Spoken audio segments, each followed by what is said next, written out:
नमस्कार दोस्तों, मैं विशाल पटेल आपका स्वागत करता हूं एक और इन्फॉर्मेटिव टॉपिक के साथ। और आज का जो टॉपिक है ना, वो आपको पता है कौन समझाएगा? वो समझाएगा बाबू राव।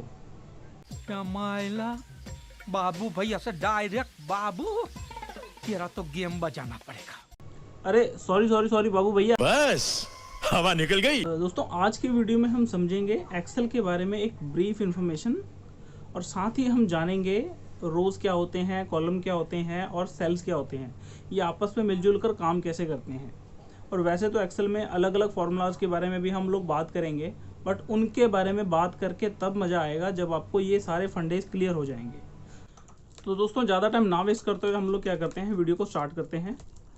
अगर आप हमारे चैनल पर नए हैं तो प्लीज़ चैनल को सब्सक्राइब कर लें, वीडियो को लाइक करें, और अगर वीडियो इन्फॉर्मेटिव लगे तो अपने दोस्तों को भी शेयर करें। चलिए दोस्तों, फटाफट से वीडियो को स्टार्ट करते हैं। सबसे पहले मैं एक्सेल ओपन करूंगा, विंडो प्लस आर करूंगा और यहाँ पे लिखूंगा एक्सेल और एंटर कर दूंगा। सेम इसी तरीके से हमारा जो है माइक्रोसॉफ्ट वर्ड भी ओपन होता है। और ये हम ब्लैंक पेज पे जाएंगे और आपके सामने अभी जो है ये एक एक्सेल का पेज है। अब सबसे पहले हम इस लेआउट को समझ लेते हैं, इस सिस्टम को समझ लेते हैं, अभी ये सारे फंक्शन होते क्या हैं और कैसे काम करते हैं। सबसे पहले ऊपर आपको यहाँ पे एक जो लाइन दिखा रही होगी जहाँ पे बुक 1 लिखा हुआ है, ये मैं थोड़ा जूम कर लेता हूँ ताकि आपको क्लियर दिखाई दे।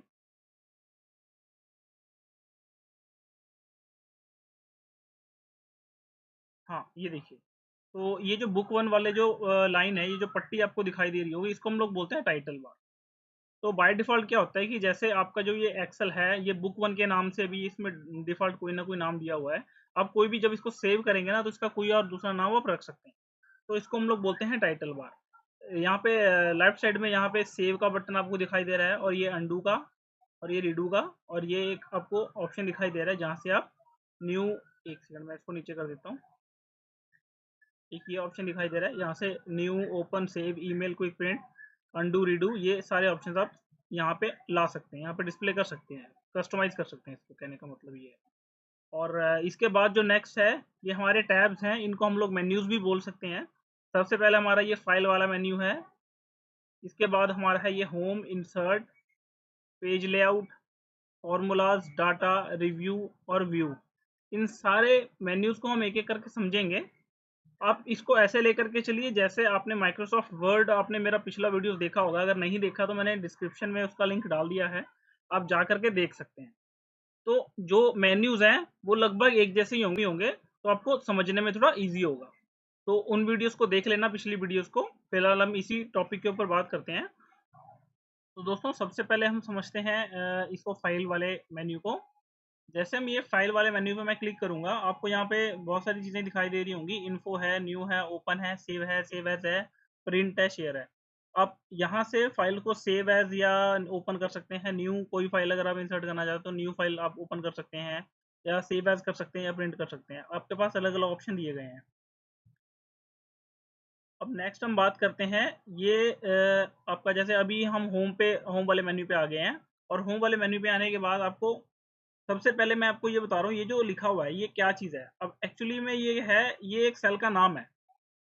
अब आपके पास अब सेल होता क्या है, सबसे पहले तो आप सेल को समझो। अ, ये जो आपको दिखाई दे रहा है ऊपर से नीचे को, जिसको मैंने क्लिक किया है, जो सिलेक्ट हो रखा है, इसको हम लोग बोलते हैं कॉलम। और ये जो 1 2 3 4 5 6 आपको दिखाई दे रही है, इनको हम लोग बोलते हैं रोज।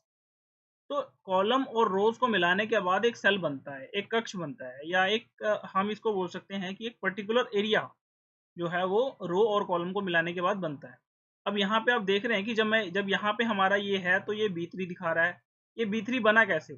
सबसे पहले तो ये B जो है ये रो है, और 3 जो है ये, सॉरी, B जो है ये कॉलम है, और 3 जो है ये रो है। तो ये जहाँ पे मिलता है पॉइंट, उसको हम लोग बोलते हैं ये इसका सेल का नाम। तो ऐसे ही ये जितने भी एक्सेल में ये सेल दिखाई दे रहे हैं आपको, बेसिकली हम वैसे इसको बोलते हैं शीट। ये पूरी जो शीट है, इसको हम लोग बोलते हैं एक्सेल शीट।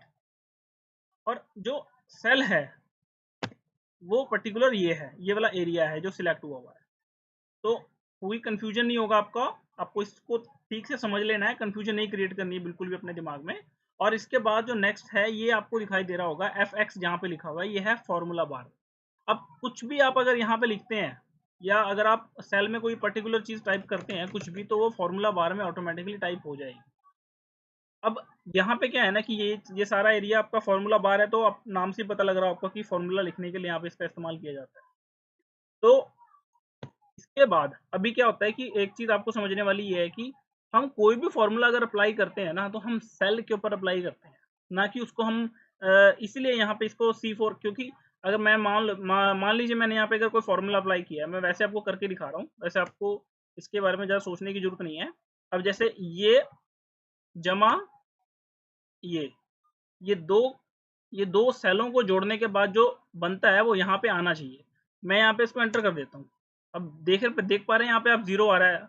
अब जैसे मैं यहाँ पे कुछ लिखूंगा, जैसे मैंने 2 लिख दिया यहाँ पे, और अगले वाले सेल पे फिर मैं 2 लिख देता हूँ, तो यहाँ पे जो उसका कैलकुलेशन होगा, जो टोटल होगा, वो यहाँ पे दिखाई दे रहा होगा।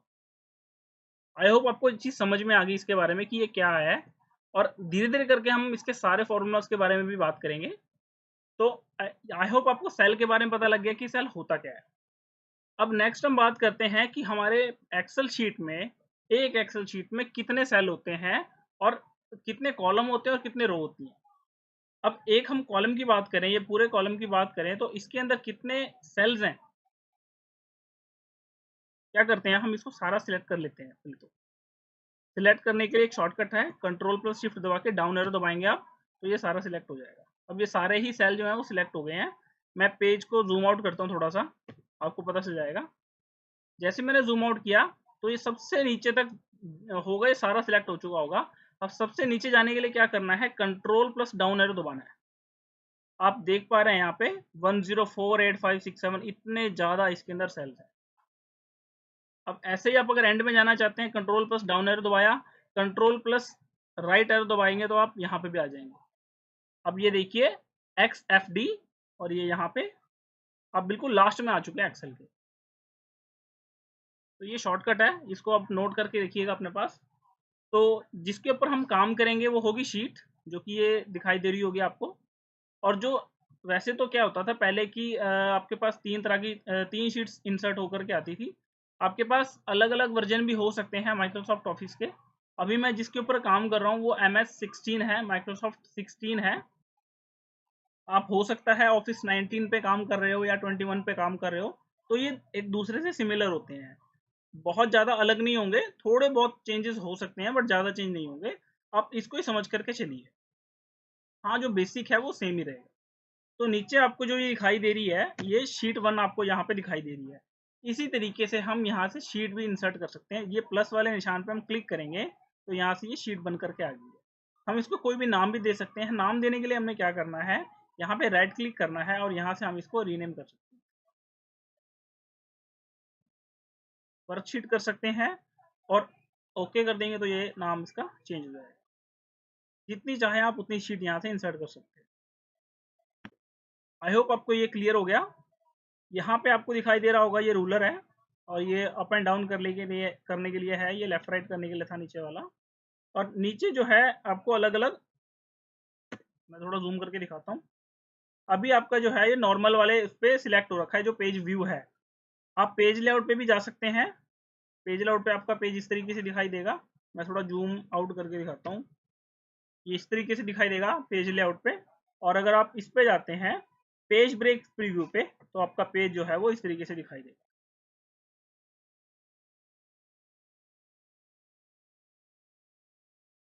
हम इस पे आ जाते हैं नॉर्मल वाले पे, एक मिनट जरा। हाँ, जो पेज ब्रेक है वो आपका इस तरीके से दिखाई देगा, बहुत छोटा हो चुका है। नॉर्मल वाले पे आ जाते हैं। तो ये है आपका एक्सेल के ऊपर थोड़ा सा एक ब्रीफ। आप मतलब इकट्ठे आपको ज़्यादा नहीं समझाऊंगा मैं, धीरे धीरे करके ही, थोड़ा थोड़ा करके समझ में आएगा, वही आपके लिए ठीक रहेगा। तो इतनी सी चीज़ को आप समझ के चलिए कि आपका ये जो है ज़्यादा से ज़्यादा आपका ये माइक्रोसॉफ्ट वर्ड की तरह ही दिखता है, उसी की तरह मिलता जुलता है। तो और अगर आपने मेरी पिछली वीडियोस नहीं देखी हैं, तो आप जाइए और माइक्रोसॉफ्ट वर्ड वाली वीडियोस को एक बार देखिए, आपको पता चल जाएगा। यहाँ पे जो हम काम करेंगे एक्सेल के ऊपर, हम ज़्यादातर फार्मूलाज के ऊपर काम करेंगे।